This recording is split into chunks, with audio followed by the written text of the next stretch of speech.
Welcome to the CEO Fix Show, 20 minutes or less of powerful, practical, and actionable strategy to disrupt the habits of overworking, elevate your mindset around being a CEO, and help you continue to scale and grow your business without overwhelm.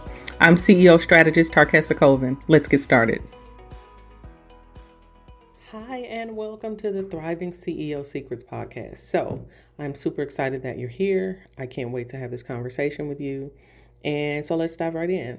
If you are new to me or you found me, my name is Tarkessa Colvin. I am the CEO strategist at T. Colvin Consulting. And we are here to help the female entrepreneur who has used the title CEO, put it in their email, maybe their email signature, but they're not necessarily living that CEO life. They're not feeling as though they're leading a company. They actually feel like they have a very demanding 9 to 5. Why do I help that person? I help that person because I was that person. I was that woman who was building a business, had this vision that the business would give freedom and, of course, take care of financial needs and just be something that untethered me from my laptop and my 9 to 5 hours and being stuck inside of a building all day. And unfortunately, that's not the business that I built. At the same time, when I was that person, I had friends who were that same exact person. And one of my good friends was building a business, and she actually was doing very well. And she closed a 6-figure contract, and we were all excited. And then within a couple of weeks, she was in the hospital. She'd had a stroke. And that really put some things in perspective for me. And almost, it feels like immediately after that, I started having health problems of my own. And I know now that it was largely in part because of how many hours I was working, how much I was working. I felt like I was always on. I couldn't cut my mind off. I was always checking phones and emails and all of the things because I did not have the proper setup for me to be the CEO and my business to thrive, even if I wasn't doing all the things. So that's why we do this work here at T. Colvin Consulting, and that's who we serve and why we serve female entrepreneurs they've been in business for at least 3 years. They're making money, but they're exhausted.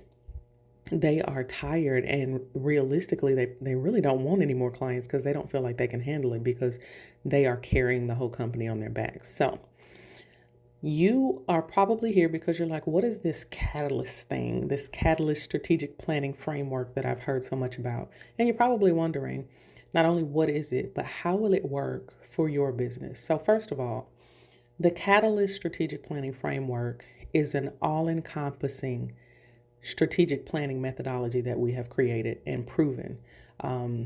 And the reason that is different is because so many, especially if you consider yourself an online entrepreneur, which that's still an entrepreneur, you just added another little adjective there. So if you're an entrepreneur and you've set a financial goal, we see this a lot. Sometimes you can feel like that's it. That's my strategic planning. That's just a very, very small part of strategic planning. So with the Catalyst framework, it's an end-to-end framework that covers your vision as an entrepreneur. And what do I mean by that? It's not only the financial goal, it's not only the business goal, it is the time that you want to free up so that you can be present in your life. It is the people that you want to add to your team to handle certain tasks that you don't want to do or shouldn't be doing anyway or aren't good at. It considers all of those things. So that's just an overview of what that framework is. So let's talk a little bit about the CEO time part. CEO time and understanding CEO time, it requires a mind shift. As the CEO, which is Chief Executive Officer, there are just certain parts of the operation of your business that you should not be doing. You shouldn't be. Because your job is to hold the vision and make the decisions necessary to move the company forward. That does not mean that you don't know your business in and out. That is not what that means. It doesn't mean that you aren't aware of different areas or different tasks, different decisions that need to be made, maybe by another team member, or maybe you're at a point where you need a COO, which is a Chief Operating Officer. So The CEO time, the way that I flip the switch with that, and it's very simple, is think about what your time as the CEO costs. So if I wanted an hour of your time to pick your brain, or, all of the fun things people like to say, how much would that cost? So the example I often use is when I was doing publishing consulting, my hourly rate was $1,250 an hour. Whatever your number is, think about that. So I love Canva. I love to go into Canva and I love to design, and I'm really good at it. And there are certain aspects in some of my other companies where that's fine. But if I'm spending 6 hours in Canva, and maybe it's not my skill set, or, I have some perfectionism challenges or something like that, and I'm spending 6 hours in Canva trying to center something or trying to get a font right or trying to whatever, how much would I be costing my company every day? Remember, at the hourly rate of $1,250 an hour, I'm spending time in Canva 6 hours. That's a good bit of money that you're costing your company, because it's not the same thing as if you had actually done a consulting session or a coaching session or any of that, right? So you didn't generate $7,500. You actually put your company in the hole $7,500 when you could have outsourced or had a team member that is their skill set, spend that time doing that thing.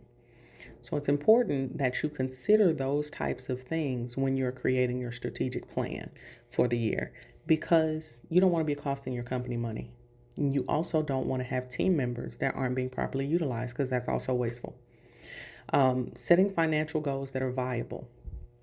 That does not mean reachable. Viable meaning if you have $1 million goal, but your pricing is not in alignment with that, and your pricing is maybe you're selling something for 50 cents, that's a lot of effort. That's a different marketing budget than if you are properly aligned when it comes to your pricing and your financial goals. So the Catalyst framework considers all of that. The other piece is this. Catalyst also considers your expenses. And later on in the podcast, I'll be doing, not this episode, but an upcoming episode, I'll be doing a breakdown of the math around those flashy $10,000 months. We see it in everybody's marketing. You want to make $10,000 a month? Sure, that sounds great, but is that your number? So when you're setting a financial goal, you have to think about your expenses. The goal is to, with your financial, what you're bringing in, your revenue, the goal is to cover your expenses so that you get into a place of profit. And with your expenses, it's also a goal to consider paying yourself. That is super important. So if you haven't thought about that, start thinking about it, right? That's super important. Okay. Another area that Catalyst covers is, it's going back to those team members. Remember a minute ago, I said it's not valid or it's not viable to have team members or freelancers or people that you outsource to that aren't being properly utilized. That's not an effective way to work your strategy for reaching your goals in the year. And lastly, Catalyst identifies the gaps that keep you from reaching your financial goals and having the time to yourself, for your family, for whatever. If you wanted to take up skiing or, I don't know, underwater basket weaving, it accounts for all of the things inside your business that would allow for you to make a profit and also just be. So the Catalyst strategic planning framework is much more than setting a financial goal for the year and somebody patting you on the back and saying, okay, good luck with that. It is an all-encompassing framework that we use to help CEOs really flip the CEO switch. And you'll hear us say that a lot. Hashtag flip the CEO switch.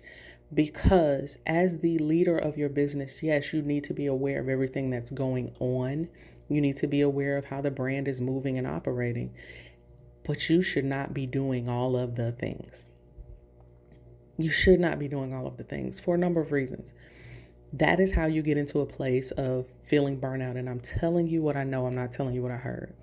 I was in that place. Remember at the top of the the podcast, I was telling you the story of how and why we do this. And for me, the switch started to flip. It was a slow process. Started to flip for me when I was up one Saturday morning. It was like 5 or 6 o'clock, and I was just freaking out. I was in tears, and I messaged my mentor, and I was like, the clients aren't coming, the things aren't working, the funnels. I was just all over the place, and she was like, first of all, why are you up on a Saturday worrying about this?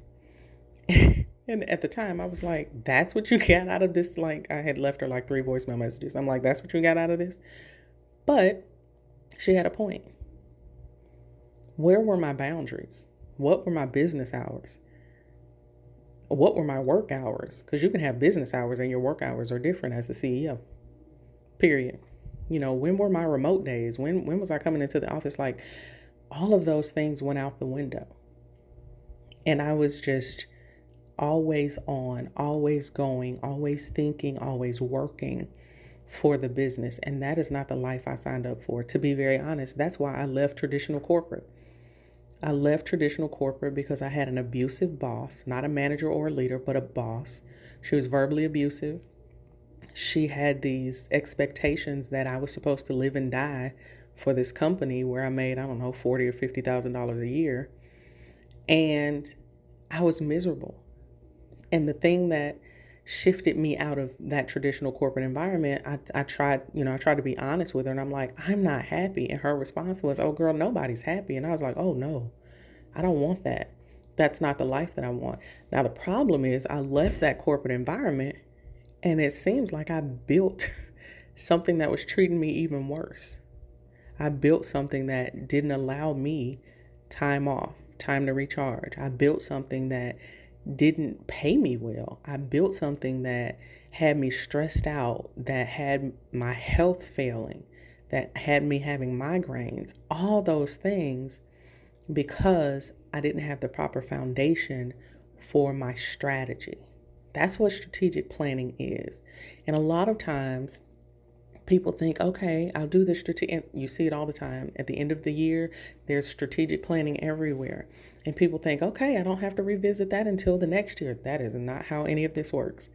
When you have a strategic plan in place, you revisit it often, or you should, because you have to assess it and readjust. If you miss a goal or something doesn't work, you gather data so that you can tweak your plan so that you can still reach your goal. This is what the big companies that we know, the big, huge name brands and the box stores, this is what they do. And this is why they've been around for years. Because they're doing strategic planning that they keep it with them every single day. And they're working toward it and adjusting accordingly. So if you've made it here, you've probably found my content somewhere. You probably heard me speak somewhere. And you're like, what is this thing that she's talking about? My goal, my desire, my mission is to help the woman who has built a small business, and it's not small, it's impacting lives, but labels, whatever. But my mission is to help her to truly run her business so her business doesn't run her in the ground. I hope that is making sense. I hope it made sense to you, just that breakdown. It's so much more than setting a financial goal. Financial goals are great. Numbers are great. I love numbers. I'm a numbers girl. I'm also a words girl. So just keep that in mind. The Catalyst Strategic Planning Framework is all encompassing. So it doesn't matter if you're an online agency. It doesn't matter if you're an offline, more brick and mortar business. This framework considers you as the CEO and the goals that you have for yourself and your business. So it will work. It's just a matter of working the information that you have available to you. That's the thing about Catalyst. It is designed, and I love the name, it's designed to propel you forward. We're supposed to do different business differently, and Catalyst is the tool that we use to help people do that. So hopefully that was helpful. That gave you some information about this Catalyst thing I talk about. I would love to see you over in our Whole CEO group. Just go to thewholeceo.com. And also, if you are not or have not Make sure that you are connected to us on the different platforms. Just go to T. Colvin Consulting. We're there everywhere. See you in the next episode. And in the meantime, make sure that you are taking the time to be the whole CEO. Okay? That's one of the secrets of being a successful and thriving CEO, is to make sure that you're a whole individual as you're leading your business and your life.